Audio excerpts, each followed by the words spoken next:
Hi there, it's Michael. This video is for my god kids, Noah and Miles. I would like to take this time to read you all a Berenstain Bears Happy Halloween book that we got for you. So this has 3 books and 1. I'm going to read it to you. You also have in the background the Berenstain Bears. Okay, let's see. I'm going to be really careful because this is still a gift, but I wanted to read to you all. The Berenstain Bears. Happy Halloween. Berenstain Bears, trick or treat. Even little bears expect a good fright when they go out for treats on Halloween night. See that, friends? The sights and the sounds of autumn were all around as Mama Bear pushed her shopping cart along the path that led to the Bear family's treehouse. The trees and scrubs were abuzz with color. Farmer's Bend pumpkins stood bright orange in the October sun. The crows crawled noisily as they searched the stubble for bits of corn. Wild geese in great V formations honked high in the sky as they flew south. Ooh, look at them go. But the sunrise sign of the season was inside the treehouse, hiding behind Papa Bear's easy chair. It was Brother Bear waiting to try out his Halloween costume on Mama. It wasn't Halloween yet, but brother and sister couldn't wait to try out their new costumes. Sister was going to be a beautiful ballerina. Well, what do you think? She asked, taking the third position. Shh, said the brother. Mama's coming. Brother had chosen to be a spooky monster on Halloween. He had bought the spookiest monster mask he could find, and Mama made the rest of the costume. Look at that. Ooh. Boo! He shouted as Mama came in with the groceries. Help! A monster! She cried, pretending to be frightened. It's only me, Mama, he said, showing his face. So it is, said Mama. Well, that just goes to show that appearances can be deceiving. Appearance can be deceiving? What does that mean? Asked Sister. It's just a grown-up way of saying that things aren't always what they look like, explained Mama as she unpacked the groceries. Look, goody, said Brother. Hands off, please, said Mama. Those are for trick-or-treaters who come to our house tomorrow night. Brother and sister were very excited about Halloween, and a little nervous too. This was the first year they would be going to trick-or-treating without a grown-up along to supervise. I'm not so sure I like the idea of them going by themselves, said Papa as he carved the pumpkin that he got from Farmer Ben. It looked pretty spooky out there, he added, making a scary face to the cubs. He did this face. Look at that. Now, Papa, said Mama, if brother and sister want to accept the challenge of going out on their own, I think we should encourage them. But remember, she continued to the cubs, there will be strict rules. You'll stay in your own neighborhood, and you won't eat any of the treats until you're back home. Besides, said Brother, we won't really be by ourselves. We made a trick-or-treat date with our cousin Freddie, and Lizzie, and Queenie Bigger McBear. Look at that. There, said Papa, putting the finishing touches on the jack-o'-lantern. Then he lit a candle inside and turned out all the lights. It was pretty scary. The next day, brother and sister began playing the trick-or-treat route as they followed that night. Brother got a pencil and a paper and made a map of the neighborhood. That way, he explained, they wouldn't miss anybody. Let's see now, he said. We'll stop at our house first. Ours, Freddie's, Lizzie's, Queensy's, and then we'll do Farmer's Ben and our little sister's, or sitter's, Miss Grizzly.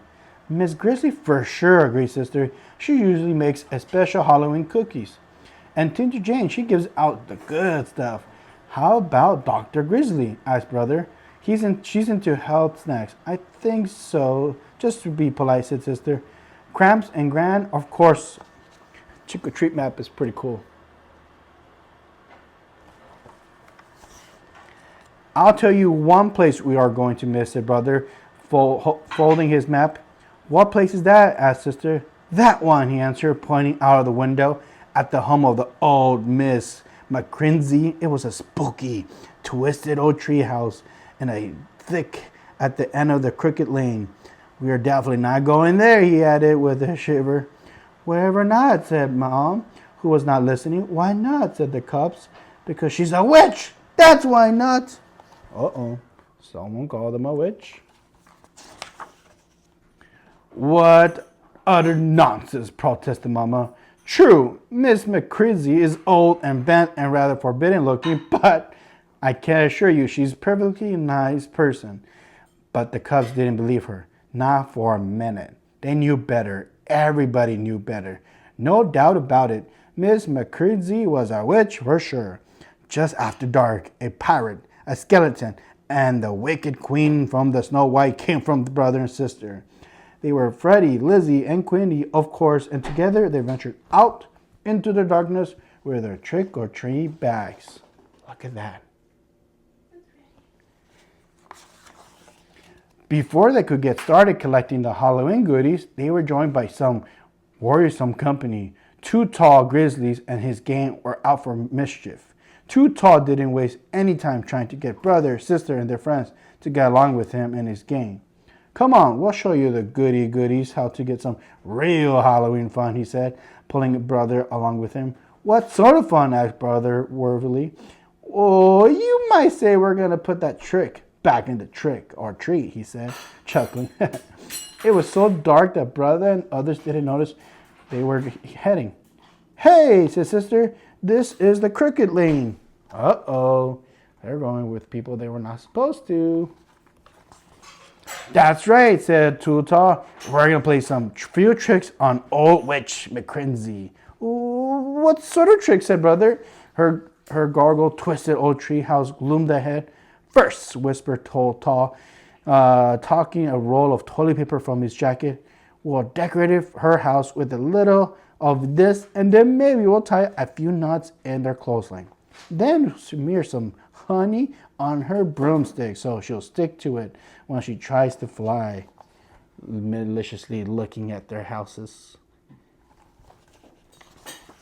But before Too Tall and his gang could start their mischief, the front door opened and a bright yellow light stepped into the darkness. And there, in the doorway, stood the frightening figure of old Miss McCrinsey. Aha! She said in the gravely voice. I'm ready for you. Oh, she's ready for him.